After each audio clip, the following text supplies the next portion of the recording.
The Balkans are once again being treated as a geopolitical chessboard, with foreign powers actively fracturing the region to redraw the maps to their advantage. From the north, capitals like Brussels, Berlin, Vienna, and Budapest are pushing downward, trying to establish a modern sphere of influence. This ambition directly threatens the territorial and political autonomy of local nations, attempting to absorb them into a larger foreign-controlled bloc, reminiscent of the old Austro-Hungarian Empire. Meanwhile, there is an equally strong push from the south. Here, Anglo-American strategy uses Albania and Kosovo as regional levers to exert control. This southern presence operates as a strategic wedge. Installations like Camp Bondsteel in Kosovo provide clear visual proof of an entrenched foreign military footprint, one designed specifically to disrupt vertical transport corridors and keep regional powers fragmented. Caught between advancing fronts, local states are trapped in a strategic vice.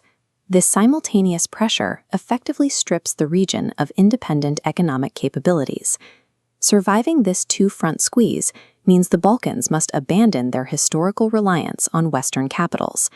It requires a reversal in how Belgrade and Bucharest position themselves between East and West.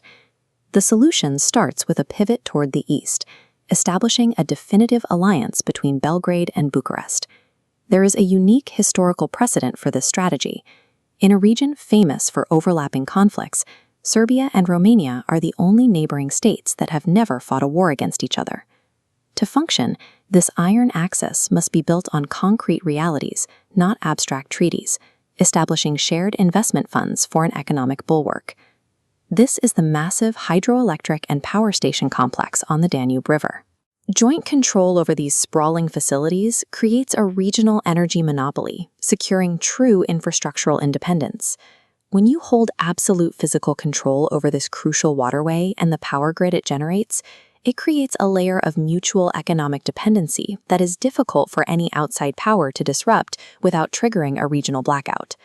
But to completely shield the region, a critical external variable is needed: Turkey.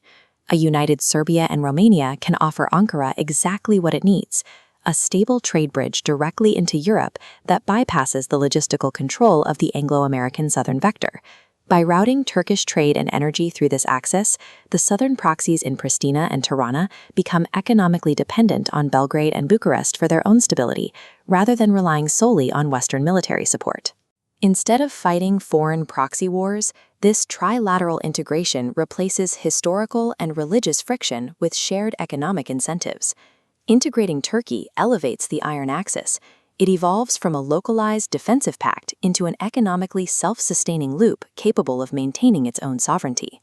The ultimate geopolitical map of the Balkans hinges entirely on which of three distinct futures plays out. The first is the worst-case outcome: controlled unrest. Here, global powers trigger southern proxy conflicts and push Hungarian influence southward, attempting to trap the region. In this chaos, the Serbia-Romania Pact acts as an emergency physical firewall, cutting the region in half and blocking hostile forces before they link up. The second outcome is the Danube Bulwark. This is a purely defensive posture that occurs if Turkey becomes fully distracted by conflicts in the Middle East. Without Ankara's involvement, Serbia and Romania are forced to militarize northern transit routes, using their shared energy dominance to pull neighbors like Bulgaria into alignment. The third and ideal outcome is the Balkan Fortress.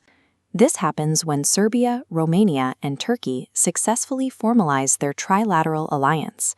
This fortress configuration locks down the regional borders, turning the northern and southern pressures into external factors rather than internal threats. True survival requires stepping away from sentimental ties to the West. The only way forward is to build a hard geopolitical reality where the Balkans belong strictly to the Balkan peoples.